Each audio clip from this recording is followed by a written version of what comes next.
ప్రకారం 416 కోట్ల రూపాయలు మరి ఇవ్వాలి. అది ఇవ్వకపోవడం వల్లనే ఇవాళ కాంగ్రెస్ ప్రభుత్వ సహాయ నిరాకరణ వల్లనే ఆగింది అని చెప్పి మంత్రి గారు కూడా మాకు చెప్పడం జరిగింది. భూసేకరణ మరొక 96 హెక్టార్లు చేయాల్సి ఉంది అని చెప్పి మరి ఇక్కడ రాజ్యసభలో కేంద్ర ప్రభుత్వం మా సభ్యులు ప్రశ్న అడిగితే సమాధానం కూడా ఇచ్చారు. ఇక్కడ వాస్తవం ఏమంటే 20 ఏళ్ల కింద ప్రతిపాదించిన ప్రాజెక్ట్ ఇక సమయం గడిచిన కొద్దీ కాస్ట్ పెరుగుతా ఉంది. అందుకే మంత్రి గారికి గుర్తు చేశాం, మొదలు మంజూరైనప్పుడు 1160 కోట్లు ఈ రైల్వే లైన్ యొక్క అంచనా వ్యయం. ఈరోజు అది 2780 కోట్లకు పెరిగింది, అంటే డబల్ కంటే ఎక్కువైంది. ఈ ప్రాజెక్ట్ వల్ల లాభం ఏంటి ఈ రైల్వే లైన్ వల్ల అంటే, మధ్యలో టెక్స్టైల్ హబ్గా ఉన్న సిరిసిల్ల, మరి ఒక తిరుపూర్ స్థాయిలో తమిళనాడులో ఎదిగేదానికి ఆస్కారం ఉన్న ప్రాంతం సిరిసిల్ల. వాళ్ళ సిరిసిల్ల నుంచి వస్త్ర ఉత్పత్తులు అపారెల్ పార్క్ కానీ టెక్స్టైల్ పార్క్ కానీ అక్కడి నుంచి ప్రపంచ విపణిలోకి పోతా ఉన్నాయి, ప్రపంచ మార్కెట్లోకి పోతా ఉన్నాయి. ఇవాళ న్యూయార్క్ దాకా అమెరికా దాకా కూడా సిరిసిల్లలోని కొన్ని కంపెనీలు తమ తమ టెక్స్టైల్ ఉత్పత్తులను వారు ఎక్స్పోర్ట్ చేస్తూ ఉన్నారు. అట్లాగే పక్కన దక్షిణ కాశీగా పేరుపడ్డ వేములవాడ కూడా అదే సర్క్యూట్లో ఉంది. కాబట్టి రాజరాజేశ్వర స్వామి దేవాలయం అక్కడే ఉంది. లక్షలాది మంది మరి ఆ దేవాలయాన్ని కూడా సందర్శిస్తూ ఉంటారు. అందుకే ఇంతటి ప్రాధాన్యత కలిగిన ఈ లైన్ని మరి వెంటనే ప్రయారిటీ కింద టేకప్ చేయాలని చెప్పి అశ్విని వైష్ణవ్ గారిని కొంత రాష్ట్ర ప్రభుత్వాన్ని ఒక ముళ్ళుగర్రతో పెట్టి పొడిచినట్టయితే ఏమన్నా కదులుతారేమో. నేను చెప్తే ఎట్లాగూ వారు వినరు, మీరన్నా గట్టిగా మీ డిపార్ట్మెంట్ కాబట్టి చెప్పండి అని చెప్పి వారిని కోరారు. దాంతోపాటు సిరిసిల్ల వేములవాడ రైల్వే స్టేషన్ కూడా అత్యాధునికమైన సౌకర్యాలతో అమృత్ భారత్ స్టేషన్ పథకంలో చేర్చాలని చెప్పి కూడా వారిని కోరారు.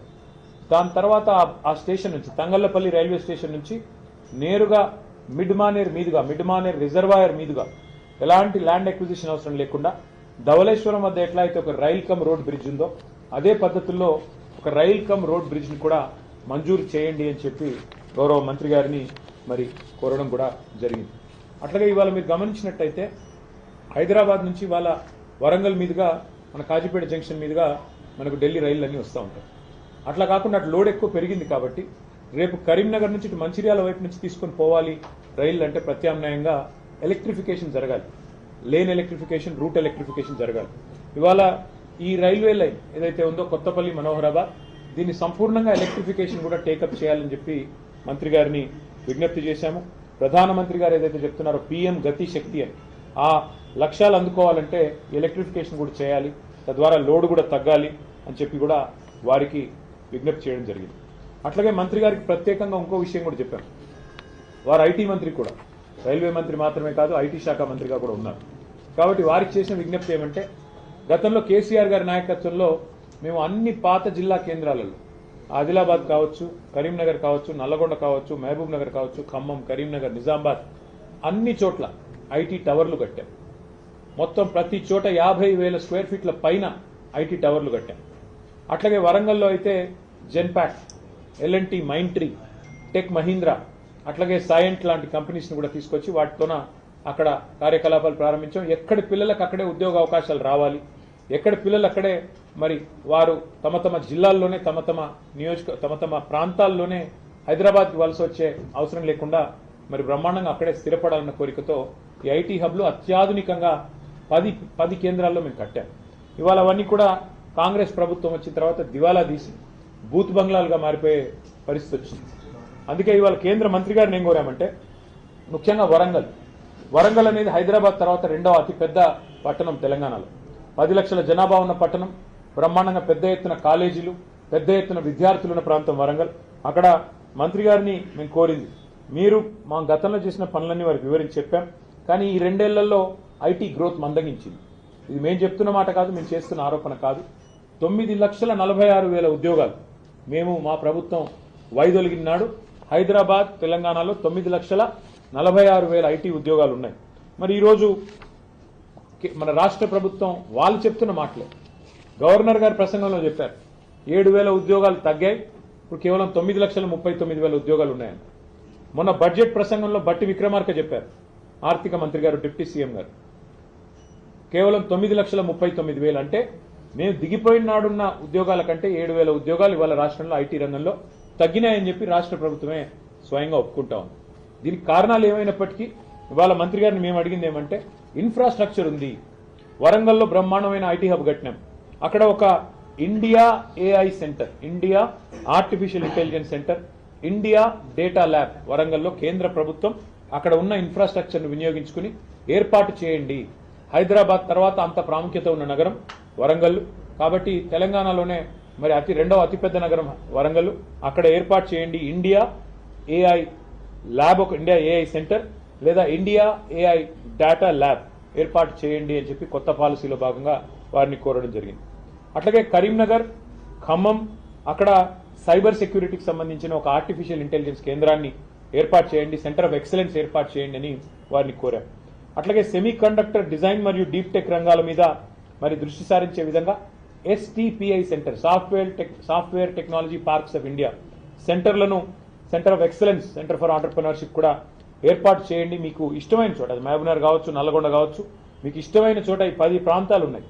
ఎక్కడ మీకు అనుకూలంగా ఉంటే అక్కడ మీరు దయచేసి ఇది కూడా ఏర్పాటు చేయండి. So centre of excellence of STPI on entrepreneurship ఏర్పాటు చేయమని కోరాం. దాంతోపాటు మరి అందుబాటులో ఉన్న ఈ IT టవర్లలో అన్ని మౌలిక సదుపాయాలు ఉన్నాయి.